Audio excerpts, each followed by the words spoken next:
The following is an encore presentation of stories from the Dooralong Transformation Centre. We've been joined in the studio this morning by Luke from the Dooralong Transformation Centre, so I'll just say a very good morning to you, Luke. Good morning. Yeah, Luke's been at Dooralong for how long is it now, Luke? 3.5 months. Yeah, so compared to some of the guys that we've spoken to, he's a relative newcomer. And I can see, looking at Luke, he's a young guy, he's in his 20s.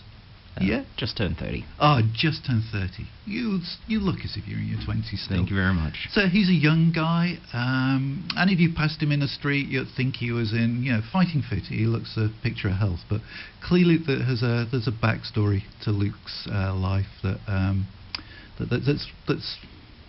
sort of ended him up in Dooralong. So it's alcohol, isn't it? Yeah. Yeah. So when did this start? How did it start?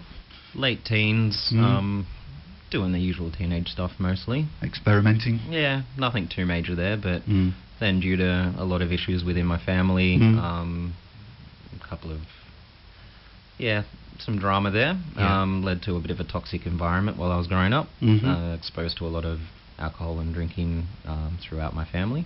Right. And I learnt that was the way to deal with any emotional problems. Okay. So I'd drink to hide the pain. So it was almost a learned behaviour? Pretty much, yeah. Yeah, so if you're in emotional pain, one way to blot it out is to... And I didn't have any emotional pain, did I? And then you didn't have any emotional pain, so you drank? Yep. And what level of drinking are we talking about at this stage, sort of 16, 17? Whatever I could get my hands on at the time. I wasn't blackout drunk or anything around then. Well, I was every now and then, but... 7 days a week, or...? Not every day. No? No, around that time I knew I was drinking too much, but it wasn't as much of an issue that it became. Yeah. So you would drink just to escape? Yeah, pretty much. The problems at home? Yeah. Yeah. Did this prevent you getting a job, or...? No, I was working. I studied. I went to art school for 1.5 years in Sydney, but I dropped out of that. Mixture of reasons. Yeah. Drinking was a part of that. Yeah. I couldn't really... Well, I was living in the city and studying 5 days a week and then working 2.5 days a week, and it was expensive and full on. I ended up dropping out of that. Must be a really difficult environment. A young guy, sort of late teens, living in Sydney with all the bright lights and all the music, and going to art school as well. Thought it was the greatest thing ever. Exactly. But then the temptation's there, isn't it? With the clubs and the pubs. And I was living the silly late teen art student life of living to excess. Yeah. And whereas most people, it's an experimentation and they come out the other side, you stayed there. Yeah, well, I ended up dropping out and then working since then. So I did come out the other side, but not as I should have. No. And were you still living at home at this time? Or? No, I've lived by myself since 19. Share houses and whatnot over the years. Sometimes by myself in studio apartments, 1-bedroom apartments and stuff. So the drinking was solitary drinking? Yeah. I'd still go out to pubs and stuff with friends or go out to concerts, but the problem was when I was by myself. I'd go out with friends and have drinks with them, but I'd either already be drunk when I was going out, or I'd continue on far too heavily when I got home. Did they know you were drunk? Could they see you were drunk? Did you act as if you were drunk? Certain people did. Yeah. Some of those closest to me definitely did and tried their best to stop me or help me. Yeah. Unfortunately, I was too oblivious to what was going on and my own problems. Yeah. But if I had met you at that time, because you said you had a job, would I have thought probably this not. guy needs There would have been hints here and there, but I doubt it. Yeah. Unless you, like I said, there's a select few people who were very aware of it. Yeah. But outside of that, not really. You covered it pretty well. Yep. Yeah. But Mum and Dad, did they know? I didn't talk to them for many years when most of my problems started. Right. They had suspicions when I was growing up. Yeah. But they were not aware of the extent of the issue until probably in the last couple of years. Yeah. And you talk about the solitary drinking. Is it beer, wine, spirits? At first, basically, whatever I could get my hand on. Casks of wine were always nice and cheap.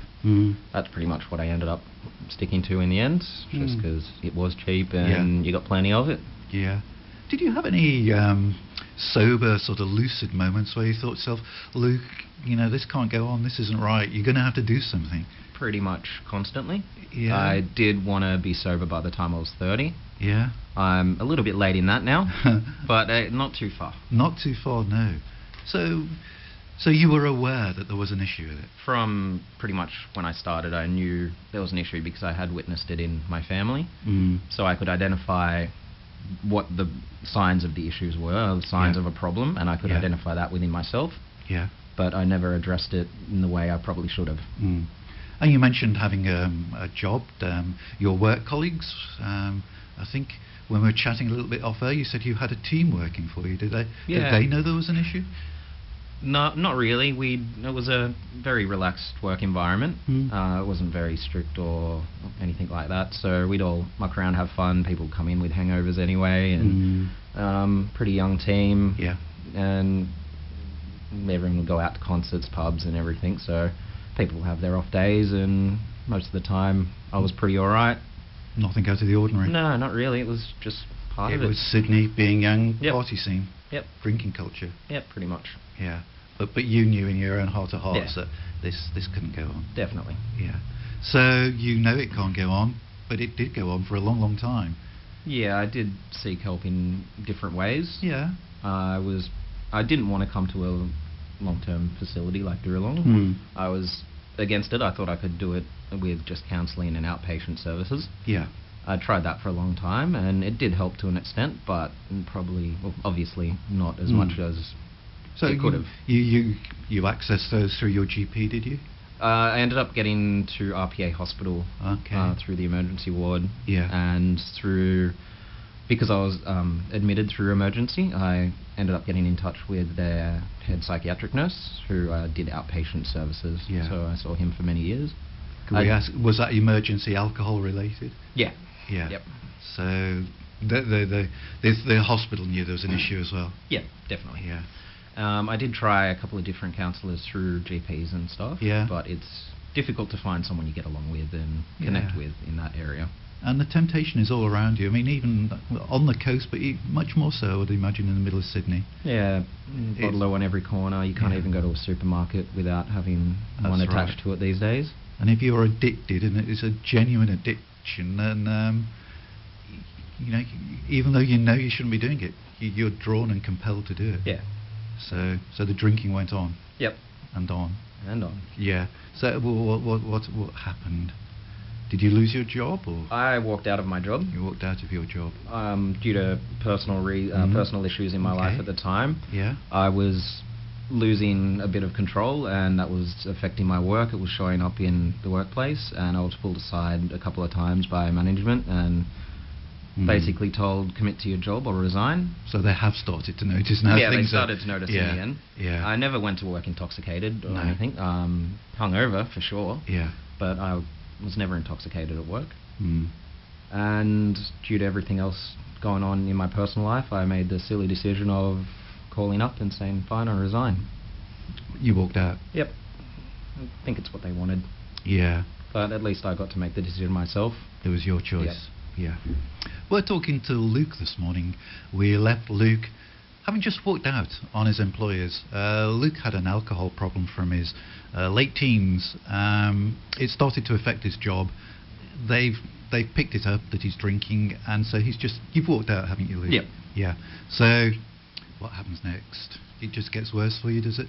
I thought getting work would be easier than it would be. It probably would have been if I hadn't continued drinking, but that does make life in general a lot harder. Yeah.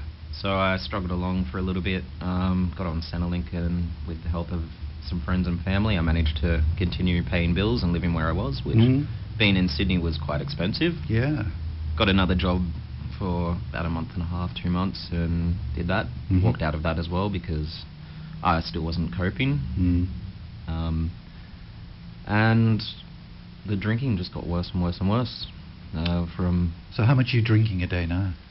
Well, not now. No, now I'm not drinking anything. Then, yeah. I was going through at least 5 litres of wine a day. 5 litres of wine a day. It's a lot. Yeah, a cask of wine. Yeah. And then more if it was around. Yeah. Unfortunately, where I was living, you get alcohol delivered to your house. Is that right? So if I was too lazy to walk up the road to the bottle shop, I'd get a bottle of vodka delivered. Yeah. And drink that like water. And you told me just off air about what you were eating at the time. What were you eating? Raw 2-minute noodles with Yeah. seasoning. You didn't bother pouring the boiling No. water over them. You ate them raw. Yeah, I was too lazy to do that. Crunchy. Yes. So it was really just wine and raw noodles. Yeah. Liquid calories. Liquid calories. And where did this end? Where did this... I ended up, at the end of last year, probably from October through mid-November, or early December, I think. Yeah. I ended up in and out of various psychiatric wards in RPA and Concord multiple times, ambulance trips. One time I was in hospital and the doctors were surprised I was alive given my blood alcohol content. It was high. Yeah, 10 times over the legal limit. Luckily I don't drive. 10 times over? Yeah, the doctor was surprised I was talking, let alone alive. Apparently 6 times over is basically overdosing on alcohol. And you were... 10 times over. 10 times over. So I was lucky to get through that. My liver was conditioned rather well. Yeah. Which luckily I found out last week. I've got a healthy liver. Good. Of a non-drinker. Good. So that's healed. Yeah. But after it became very clear to myself and my family that I really couldn't go on any longer. My dad, who lives in Queensland, drove down overnight and packed up all my stuff. Ended up in hospital again for a couple of days there because I was withdrawing very, very heavily, constantly throwing up and shaking, and alcohol is the only drug that you can actually die from having withdrawals from. Right, so you can't just stop, you have to do it under supervision? Yeah, definitely. If you are going to stop from drinking heavily, you should see a doctor. Yeah. Because I've had seizures in the past, fractured an eye socket, acquired brain injury from that. You can definitely harm yourself very badly. So you're detoxing under supervision? Yeah, I ended up in RPA for, I think it was about a week. Plenty of vitamin B put in me, fluids. And then ended up moving up to Queensland briefly to out St George Way with my father. So when the detox finishes, is that it? They just say, right, we've detoxed you, off you go? Pretty much. That's one thing that is a little bit lacking in the health system. There's not much support offered after, unless you have organised it yourself, which for a lot of people is difficult, especially if you're not planning on it. Yeah, because if you're addicted, 5 days detox, and they say, right, cheerio, we've detoxed you, the temptation is worse than nearest bottler. Yeah, well, when I was before going to Dooralong, I was at Wyong Hospital Detox. Yeah. And I was there for 10 days over Easter. And there was very little in the way of after support. I was lucky enough to already be booked into Dooralong, so they came and picked me up directly from the hospital. But there were other people that I was in there with who literally left, and they had nowhere else to go. People would leave, and the discussion afterwards would be, oh, yeah, they're off getting on already, or they're going to the dealer's house. How long will it be before they're back? Yeah. So there's a bit of a lack in aftercare, I think. So how did you go on? You say your dad took you back to Queensland? Yeah, I was up there for a little bit. It didn't work out as planned, so I was going to be staying on a sheep farm 60 k's from town, which clearly can't get to a bottle-o there. No temptation. No. But I ended up in town with a bottle-o on each corner of the street, so I couldn't even walk to the supermarket without walking past one. And I lived out there for about a month, and that wasn't working out. I was hoping to get work, but a small country town in the middle of drought, there wasn't anything on. No. There wasn't even fruit picking at the time. So you came back south? Yep. My mum lives around this area, and I ended up seeing a GP around here, and she put me onto a counsellor who worked at that medical practice once or twice a week. Yeah. Who used to work at Dooralong. Ah, that's the connection, is it? Yes, it was very lucky. Yeah. So she thankfully gave Dooralong a call, gave Wyong a call, and lined it all up. And how long did you have to wait? I think it was about a month or two. Yeah. The waiting list is a bit lengthy. I think we're up to about 4 months now. So you were prioritised? I don't think I was prioritised. I think it was just... It's just lucky at that time. Luck of the draw at the time, yeah. Because it depends how many people are coming in and out. You can't predict things sometimes. No. So you say they came and picked you up from Yep. the hospital and drove you out to Dooralong? Yep. I was a bit worried because I was due to, that was the plan, but there wasn't a bed for me available straight away, so I got a call at the hospital asking if I could go anywhere else for a day or two. I thought, nah, that's not going to work. But luckily everything came together. I only had to wait a day. Yeah. Because like we just discussed, if I'd have gone out, it would have been probably to the first bottle shop. Yeah. And if you've been 10 times over the limit, you wonder the next time, would you wake up? That's the question. That's the question.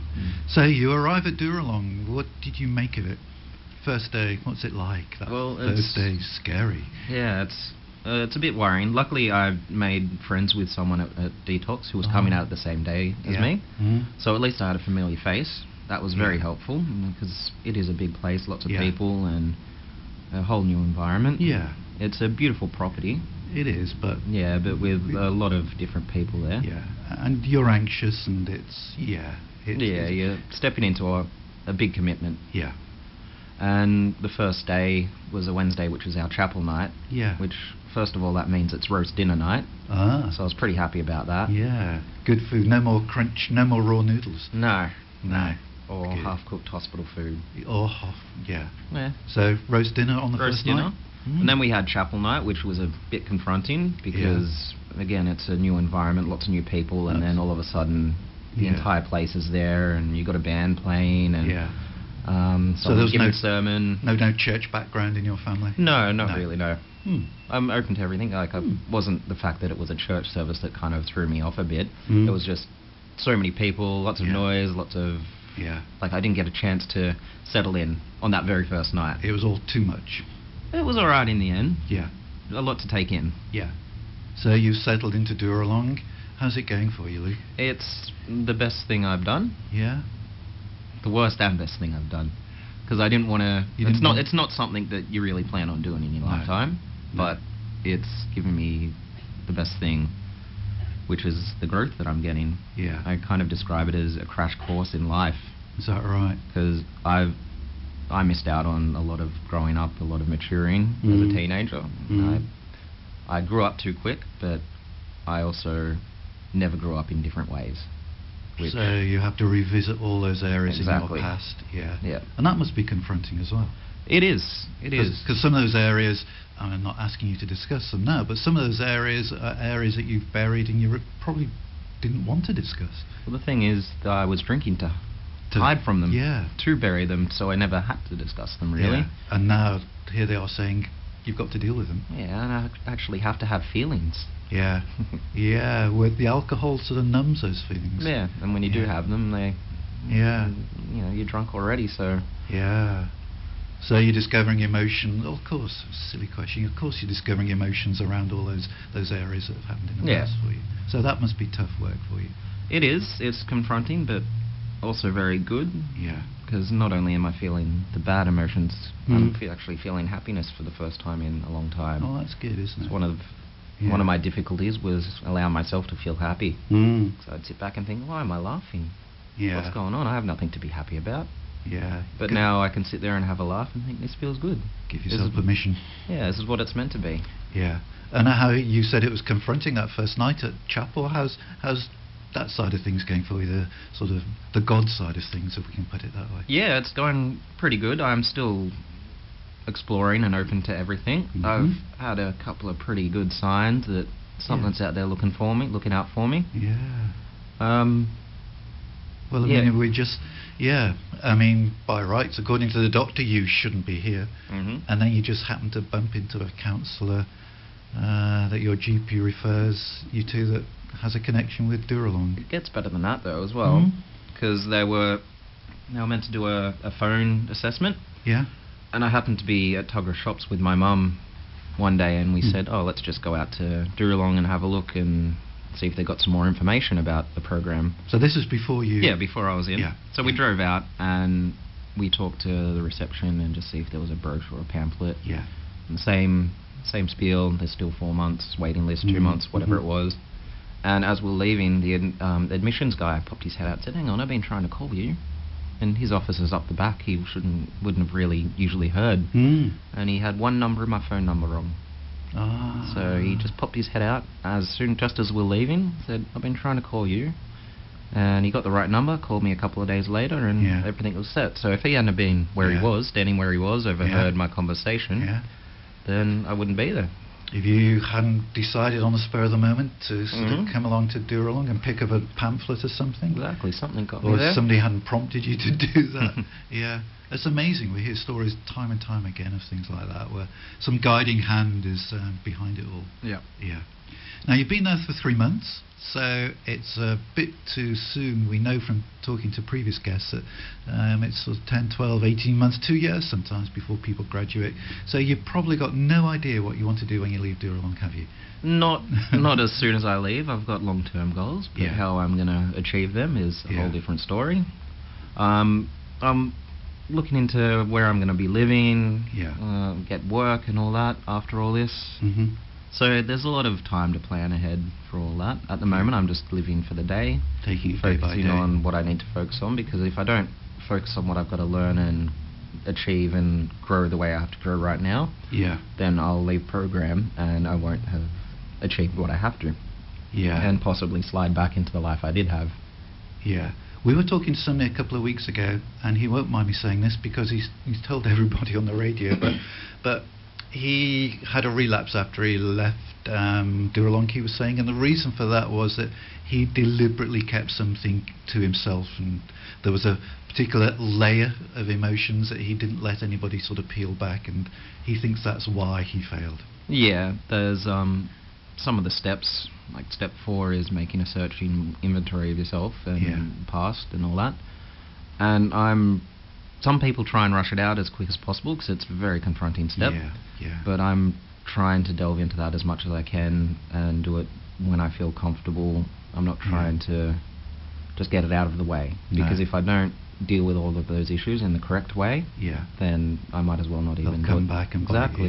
you. Yeah. And I'll end up back somewhere, Yeah. or nowhere, Yeah, which would be even scarier. even scarier. Well, look, Luke, it's been an absolute delight to talk to you this morning. We hope that you can come back sometime. I mean, you've only been there 3 months. Perhaps in another 3 or 4 months, perhaps if you have a word with Craig, he'll let you come back and we can catch up with your progress, if that's okay with you. That would be fine. Just send out an invite. Yeah, no, it's a standing invite. So yeah, that would be great, and we just, wish you luck, and pray God's healing into your mind and into your emotions and into your life. Thank you very much. You've been listening to an encore presentation of the Dooralong stories, which can be heard live every Wednesday at 10 a.m. and repeated at 8 p.m. Sunday and 1 a.m. Wednesday, right here on 94.9 rema.cc.